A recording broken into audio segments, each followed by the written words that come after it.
Ella es Amira Clip, científica y profesora titular de Bioquímica y Fisiología. Dedica sus días a dirigir su laboratorio en el Instituto de Investigación del Sick Kids en Toronto.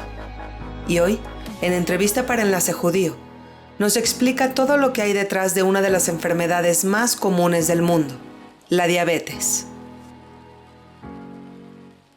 Amira, hay mucho que preguntarte, tienes una profesión sumamente interesante y primero que nada quisiera saber cómo elegiste y cómo desarrollaste tu trayectoria científica. Mira, es una muy buena pregunta porque muchos de nuestros estudiantes, aún que están en ciencia, creen que el camino es un camino lineal, que uno se propuso algo y llegó y subió. Y realmente no es nada así. Por un lado, yo te tengo que decir que mi historia a mí se me hace muy simpática porque yo me gustaba mucho la química, pensé en preparatoria que iba a ser química, la carrera de bioquímica ni existía en México, ni pensé que era la bioquímica lo que me gustaba, sino la química. Pero claro, conocí a un chico que acabó muchos años después siendo mi marido, él era biólogo. Entonces, la biología se volvió interesante porque él me contaba lo que estaba estudiando. Pero, como te digo, no había carrera de bioquímica.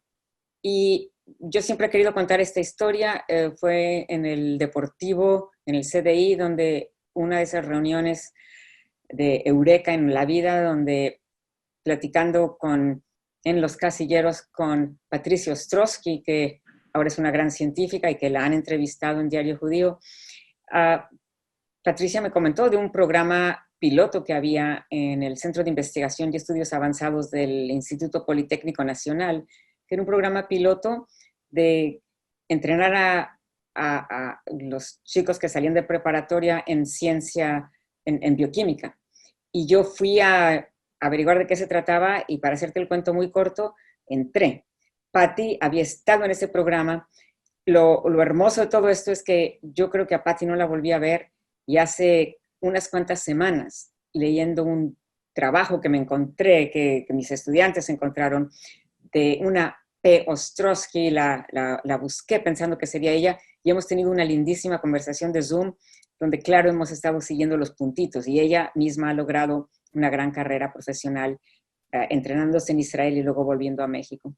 Pero bueno, pasando más rápidamente, porque no se trata nada más de esto, las carreras en ciencias son de obtener no nada más una maestría y un doctorado, pero hacer entrenamiento postdoctoral. Yo lo hice en Canadá y en Suiza, fueron varios años, y eso te va dando armas y herramientas, pero tú vas siguiendo tanto curiosidad de preguntas muy afinadas, por ejemplo, cómo las proteínas atraviesan las membranas de la célula. La envoltura de las células tiene proteínas y cuando yo empecé no sabíamos cómo esas proteínas se podían meter en la membrana que es grasa. Era una pregunta totalmente de termodinámica, no tenía nada que ver ni con glucosa, ni con insulina, ni con nada de lo que hago ahora. Pero eso me llevó a estudiar proteínas que sí se metían en la membrana, que tenían funciones, y eventualmente, estando en Zúrich, fue donde estudié cómo en el intestino se transporta el azúcar, pero todo estudiado en tubos de ensayo, en pequeñas vesiculitas, como decimos en inglés, pieces parts de células, en fragmentos de células. Y eso me llevó a leer algunos trabajos que de hecho yo en Suiza presenté en lo que era un journal club, un club de revista, donde conté de un trabajo que acababa de salir, que se me hacía sensacional, en el que se medían en pieces parts de células grasas el transporte de azúcar. Y eso me llevó a que cuando yo volví a Canadá, y un año después de que volví a Canadá, me dieron posición independiente por 5 años, y era aprobar, a ver si en este hospital de niños donde he seguido, porque he tenido muy buena suerte, digamos, de poder hacer una buena carrera aquí. Y aquí me puse a estudiar cómo los pedacitos de membrana transportan azúcar, pero cuando vienen de células musculares, sabiendo que nuestros músculos, y eso nos va a llevar a algo que yo sé que tú quieres saber, nuestros músculos son el lugar principal donde se absorbe la glucosa que comemos. Y glucosa quiere decir azúcar, Y es todo tipo de azúcar que comemos, sea carbohidrato simple, carbohidrato complejo, o sea, del espagueti, las papas, al azúcar, lo que hayamos comido en el intestino se va a convertir todo en glucosa. Glucosa y otros, pero glucosa es la que vamos a hablar y se va a absorber. Así que una vez que llegan al intestino, el intestino no sabe si comiste espagueti o te tomaste una cucharada de miel o azúcar. Entonces, se absorbe el azúcar, se absorbe la glucosa, y esta glucosa se deposita en parte en el hígado, es cierto, como un reservorio. El hígado es el banco donde guardas cuando hay. Ahí ahorras, en cada comida, ahí ahorras glucosa. Pero eso es una parte. La mayor parte se va a ir a tus músculos, porque tenemos tanto músculo por masa corporal. Y la mayor parte de la glucosa se mete a los músculos, pero solo porque al momento que has comido, también se echa a andar la insulina y ayuda a que entre la glucosa. Entonces, te lo estoy diciendo como anticipado a lo que me preguntarías en algún momento sobre por qué los músculos, pero yo me puse a estudiar músculo y cómo el músculo responde a la insulina y cómo le hace para meter al azúcar. Tú pones una célula muscular y pones azúcar afuera y los dos se van a decir hola, pero no se va a meter el azúcar a la célula. La célula tiene que poner a los transportadores en su membrana, en su superficie. Es como poner a los acarreadores para que lo traigan. Y es la insulina lo que los hace hacer esto. Y fue nuestro trabajo lo que descubrió que eso es lo que hace la insulina en el músculo, poner acarreadores en la membrana. Entonces, la verdad que fue una gran oportunidad porque estuve en el momento adecuado, en el tiempo adecuado, donde esas eran las preguntas y yo tenía las herramientas para contestarlo. ¿Qué quiere decir yo? Sí, todo ese tiempo era yo en el laboratorio dirigiendo mis experimentos, que claro, no es sentarse a hacer experimentos. La palabra experimentar en español es un poquito así como, trata esto, trata el otro. No se trata de eso, se trata de, sabiendo mucho de qué pruebas existen y qué pruebas puedes diseñar, hacerte una pregunta fundamental y usar esas pruebas, usar mucha lógica y entender que si pasa esto, voy a obtener esto, y si no pasa esto, me va a querer decir esto. Es un poquito como un juego de ajedrez. Cada cosa que haces tiene 2 y 3 ramificaciones futuras que puedes vislumbrar, y quién sabe cuántas más. Y también cuántos errores puedes hacer. Y es como un juego de ajedrez, es un juego de estrategia la ciencia. Así que cuando eres un investigador joven, ya no se diga un estudiante PhD, que te lleva a ser un investigador joven eventualmente, tú estás en el mesón, como decimos, estás en la banca haciendo experimentos. A medida que progresa tu carrera, como fue progresando la mía ya como investigador independiente, empiezas a construir un equipo de estudiantes de maestría, estudiantes de doctorado, chicos y chicas postdoctorales, que por muchos años se la pasan de la mañana a la noche y realmente de lunes a viernes y muchas veces y llevándose trabajo a la casa porque están tan compenetrados en las preguntas científicas que tú como grupo diriges.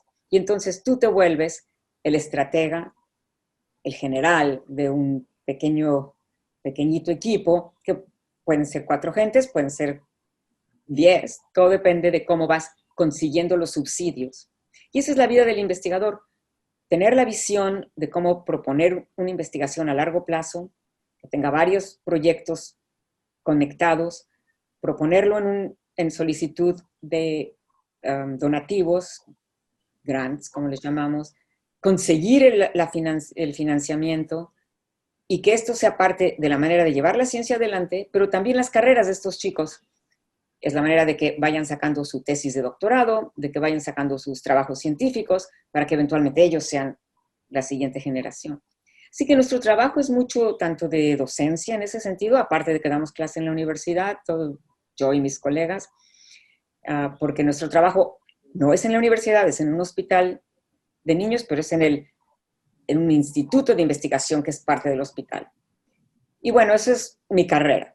He tenido muchísima suerte de tener estudiantes muy talentosos y a otros los vuelves talentosos si puedes y a otros les sacas lo que pueden, porque también en eso consiste nuestro trabajo, en ser un poquito de todo, no nada más maestros y mentores, sino ser a veces psicoanalistas y saber qué puedes sacar de cada quien. Y la verdad, no hay un libro escrito de cómo hacerlo, así que un poco como tener hijos, supongo, porque yo no tengo hijos, un poco como tener hijos es cómo dirigirlos en la vida con algo que no hay, como una vez vi una película en la que, no me acuerdo, la actriz, una cantante decía, no es como que tú y tu hermana hubieran nacido con instrucciones, ¿no? No tenemos instrucciones de cómo hacerlo.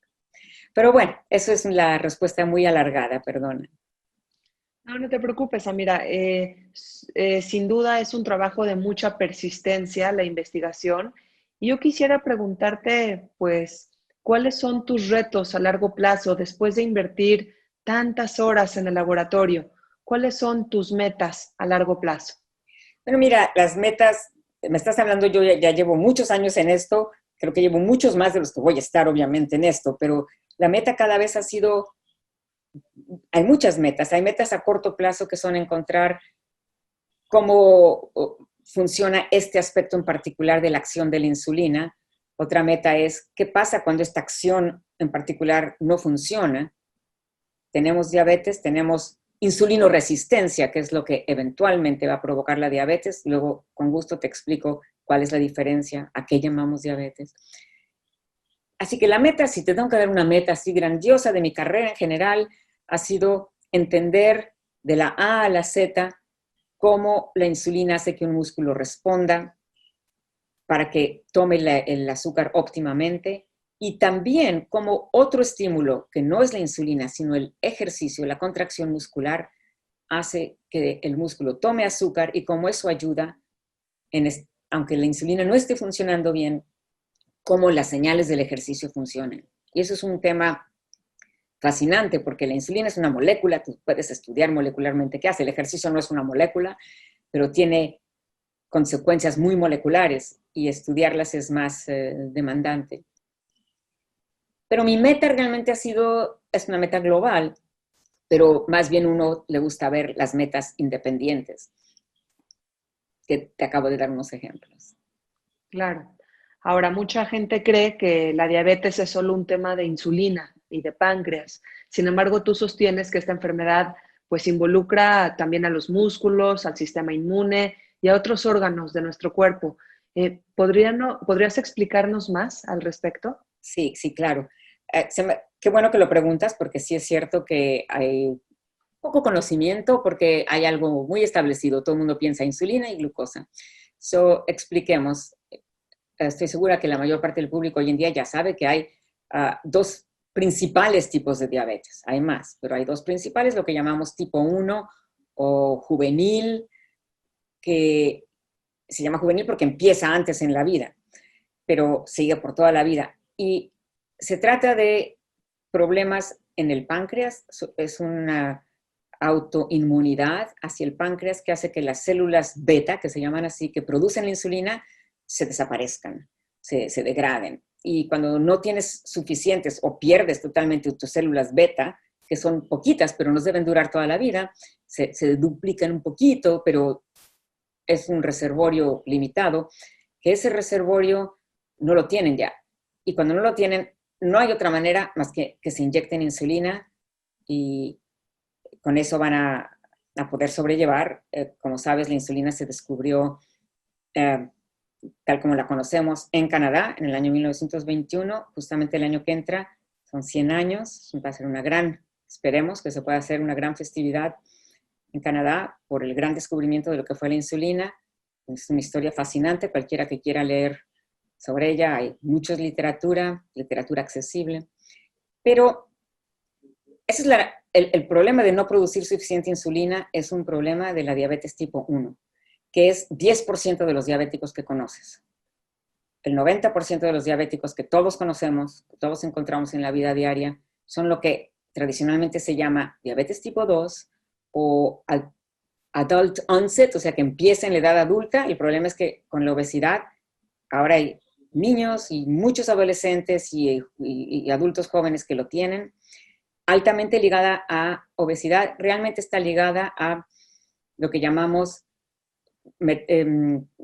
balance positivo de energía. O sea, si tú comes más de lo que tu cuerpo va a gastar en un día, o gastas menos que lo que deberías estar gastando para cierta cantidad de alimentación que no puede ser exagerada, pero el no moverse, la inactividad, o bien el exceso de alimento causan obesidad y que no nos cuenten es lo que se llama en un sistema termodinámico masa que entra, es equivalente a un valor energético, energía que sale, energy in, energy out. Si se balancean, no aumenta el peso. Claro, no es nada más lo que te pones en la boca, es qué tipo de cosas, cuánta cantidad, cuánto absorbes. Hay unas gentes que absorben más que otros, todos absorbemos más o menos en diferentes momentos, y cómo se utiliza. Pero las diferencias en utilización de persona a persona no son la mayor causa de la gran obesidad. Desafortunadamente, se trata de meter más o perder menos energía. Una vez que tienes este balance positivo de energía, el cuerpo empieza a tener muchas señales que no son normales. Y lo primero que tengo que decir es, esas señales afectan la acción de la insulina. Sobre todo si mucho de lo que entra es grasa, la grasa saturada, pero la grasa en general, dietas altas en grasa, interfieren con la acción de la insulina. Y si la acción de la insulina es que el músculo capte la glucosa, ya no la capta tan bien. Y si no la capta tan bien, ¿dónde se queda esa glucosa, ese azúcar? En la sangre. ¿Qué pasa con el hígado? Te conté que el hígado es el banco donde como 30% del azúcar que comemos en cada comida se mete. Si ahí se está metiendo la glucosa normalmente, eso está muy bien, pero se queda adentro. Cuando el hígado se vuelve insulino resistente, porque hay mucha grasa, el hígado no mantiene la glucosa adentro, la está soltando. De hecho, empieza hasta a fabricar azúcar. Fabrica azúcar a partir de aminoácidos, a partir de otros compuestos. Entonces empiezas a tener un hígado que está soltando glucosa, un músculo que no toma glucosa, esas glucosas se está quedando en la sangre, y eso es porque tenemos grasa. Y la razón de todo esto es porque el sistema dice, tengo grasa, yo voy a utilizar la energía de la grasa, no necesito la glucosa. Se empieza a quedar la glucosa en la sangre. ¿Qué pasó con la insulina? Tenías insulina de sobra. De hecho, durante el periodo llevándote a diabetes tipo 2, pero que es un gran periodo, pueden ser 10 años en el humano, un periodo de insulinoresistencia asociado en gran parte a obesidad. Tenemos esta insulinoresistencia y el páncreas está reaccionando para compensar. Y de hecho, este reservorio tan preciado que tenemos de células beta ha estado en overdrive, produciendo y produciendo insulina para compensar la resistencia que hay en el músculo y en el hígado. Está tratando de decirles, no, por favor, sí tomen glucosa. Y se está produciendo más glucosa, así que si tú tomas la sangre de un típico individuo obeso, insulino resistente, vas a ver que tiene alta grasa, alta glucosa y, ¿qué crees? Alta insulina. No baja insulina, alta insulina. Pero aún esa insulina no se da abasto para que sí se meta la glucosa a los músculos. Así que tienes todos tratando de hacer que sí se tome la glucosa y el músculo diciendo, no, porque yo tengo grasa. Eso es insostenible. Y puede ser un periodo corto o de años, como te dije. Eventualmente el reservorio de células beta en el páncreas dice, ya no puedo más. Y se empiezan a dañar o simplemente son insuficientes. En ese momento es lo que clínicamente llamamos, empieza la diabetes tipo 2. Antes era prediabetes o insulinoresistencia. Y ese es el cuadro más común en los diabéticos que encontramos. Y la prediabetes debe ser súper rampante. Por eso el problema en países como México, pero en todo el mundo desarrollado, y no nada más, es la frecuencia con la que los individuos consumen dietas altas en grasas. Ahora, obviamente, más consumo alto de glucosa también tiene un efecto que contribuye a todo esto, pero típicamente no es nada más el azúcar, es en gran medida también los lípidos, las grasas, y los órganos que están respondiendo son, como te dije, el músculo, el hígado. ¿Y qué pasa? Una vez que el músculo no quiere responder bien a insulina y el hígado no quiere responder bien a insulina, uno echa glucosa, el otro no la toma. Y el páncreas está trabajando y trabajando y se están agotando. Todos estos tejidos están en una situación que requieren mucha ayuda. Y el sistema que normalmente anda revisando qué ayuda se necesita es el sistema inmune, que se come células que se mueren, que, claro, se come bacterias, se come virus, pero se está comiendo normalmente lo que más come el sistema inmune, sobre todo el sistema inmune que se llama el sistema inmune innato, esa es la palabra en español. Este sistema no es el que más responde a agentes extraños. Sí, se los come, pero no sabe distinguir la bacteria A de la bacteria B, de un corpúsculo de grasa, de una célula muerta. Eso se come todo lo que está en su camino, que se ve, que reconoce como extraño. Y estas células del sistema inmune innato, que en particular se llaman macrófagos, andan como patrullas, realmente se les llama patrolling, andan patrullando todo el cuerpo para quitar todo lo que estamos desgastando, todo lo que se haya roto, y hacen un trabajo fenomenal, silencioso. Pero cuando el sistema está en overdrive, en que empiezan las grasas a hacer un poquito de daños aquí y allá, daños en el aspecto circulatorio, dañitos aquí, dañitos allá, se meten a los tejidos y empiezan ahí a echar sus propios materiales que se llaman citoquinas. Y estas citoquinas, desafortunadamente, causan más insulinoresistencia. Y ahora tenemos un doble golpe, ¿no? Tenemos golpe por las grasas y golpe por las citoquinas del sistema inmune, que fue inocentemente a ver si podía ayudar a los tejidos, pero hizo lo que sabe hacer, echar compuestos que matan o que dañan.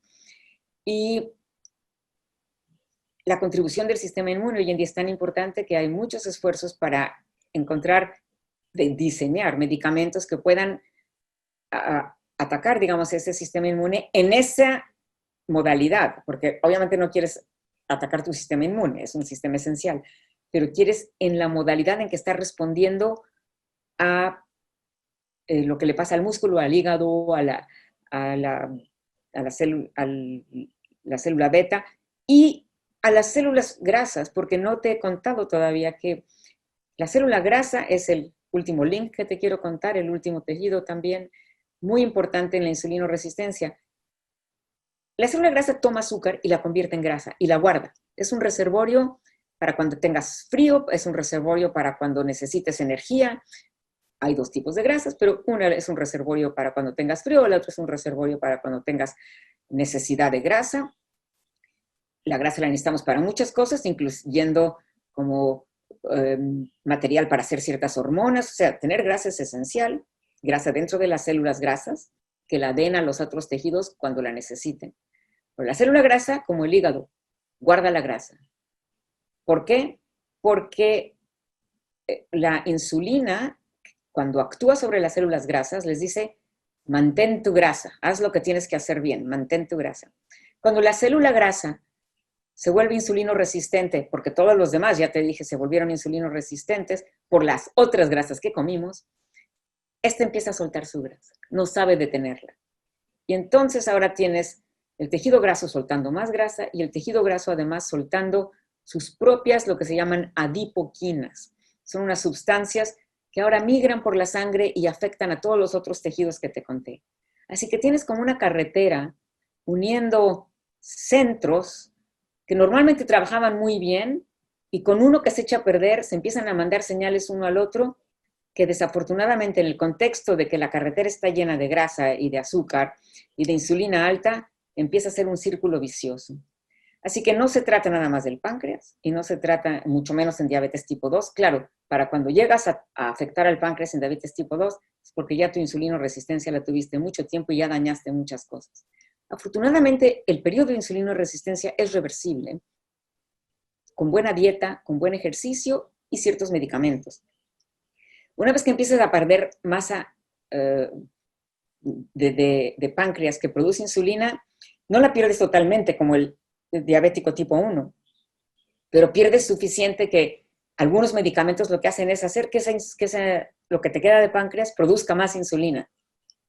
Y es un cuchillo de dos filos, porque, claro, puedes producir más insulina hoy, pero acortas el reservorio eventualmente, pero te gana tiempo Y lo que se está tratando es de dar esos medicamentos desde que empiezas a ser insulino resistente para tanto hacer que tu páncreas funcione bien, pero también, o más un poquito, pero también para que al hacer eso se absorba la glucosa en el músculo y entonces baje la demanda. ¿Te das cuenta? Es una oferta y demanda, totalmente.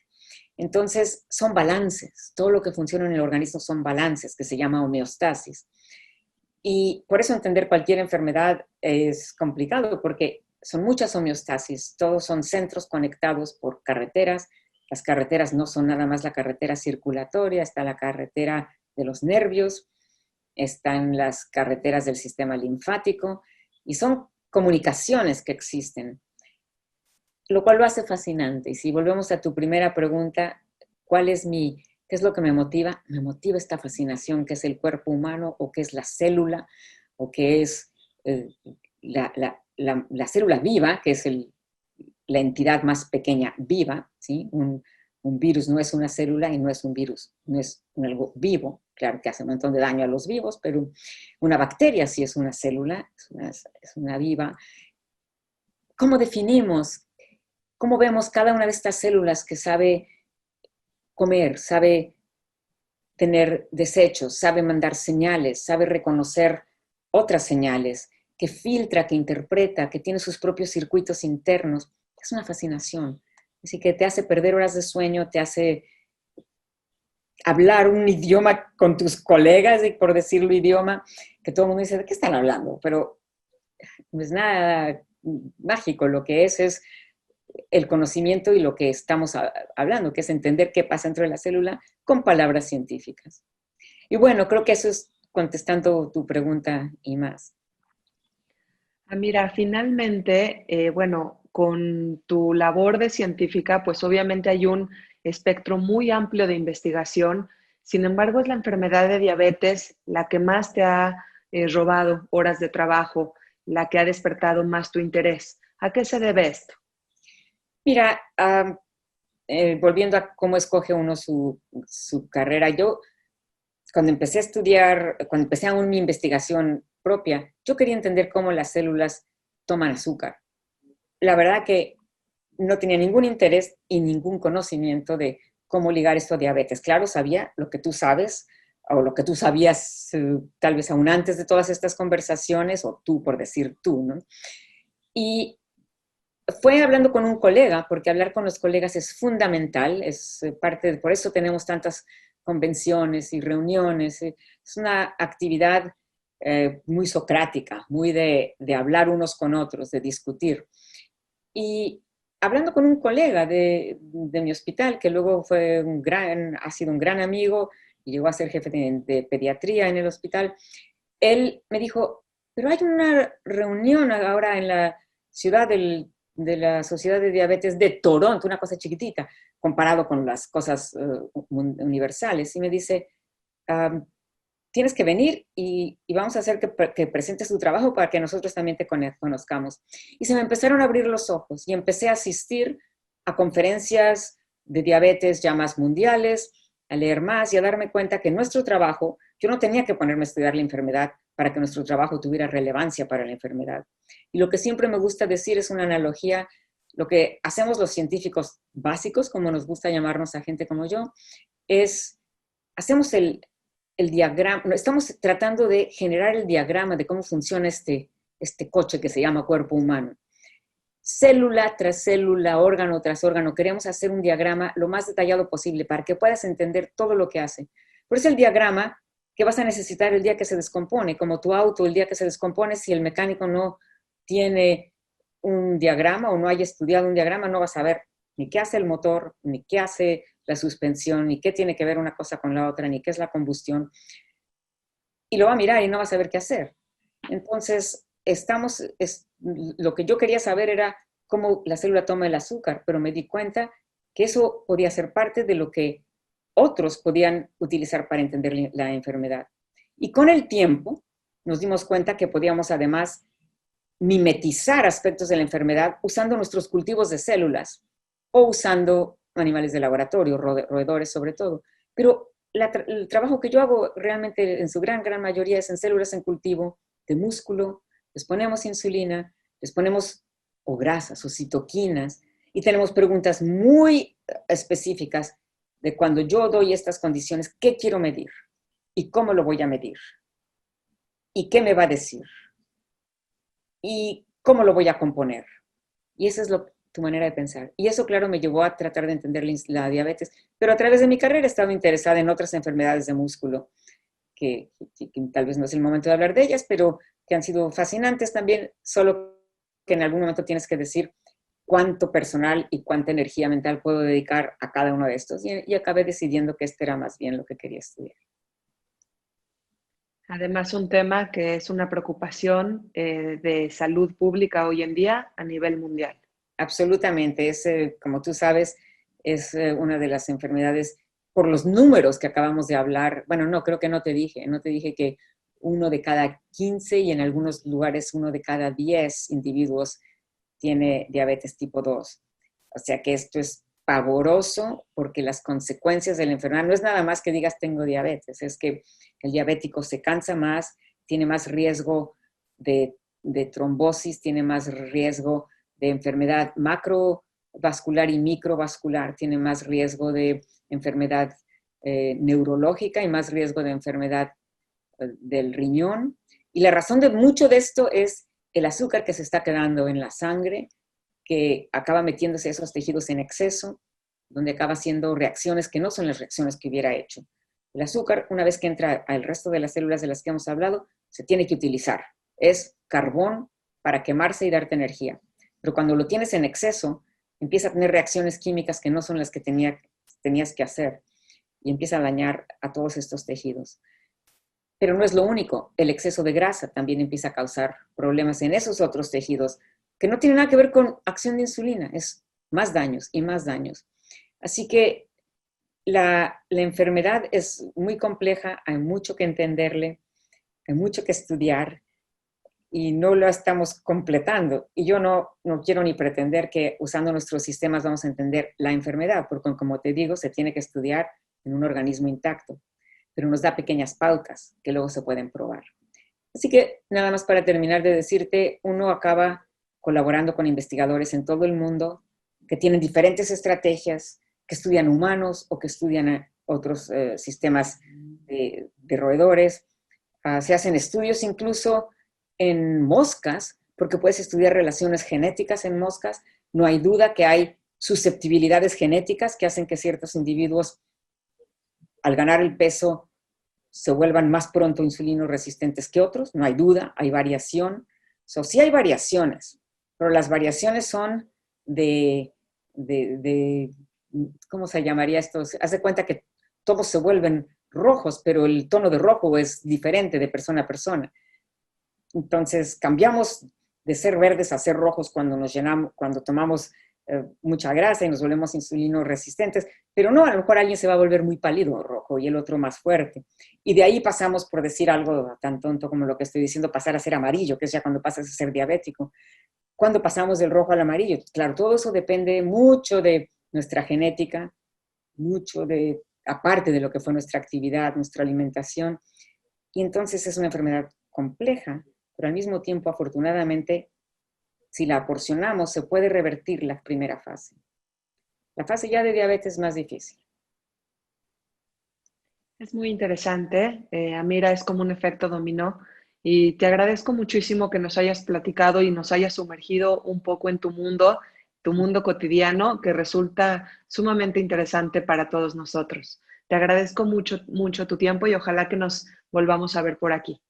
Yo soy la que te agradezco la oportunidad. Como ves, me apasiona hablarlo. Creo que ahora ya estoy hasta hipertérmica en este momento. Me apasiona contarlo, me apasiona poder comunicar a los que no hacen ciencia lo que es esta actividad y el entusiasmo que nos guía a todos y la razón por la que los estudiantes con una beca microscópica se pasan las horas y horas y horas de su vida mientras sus amigos están yendo a fiestas para tratar de entender qué pasa. Eso es lo que nos apasiona. Así es, Amira. Te agradezco y mucha suerte con todo. Gracias por la oportunidad. Hasta luego.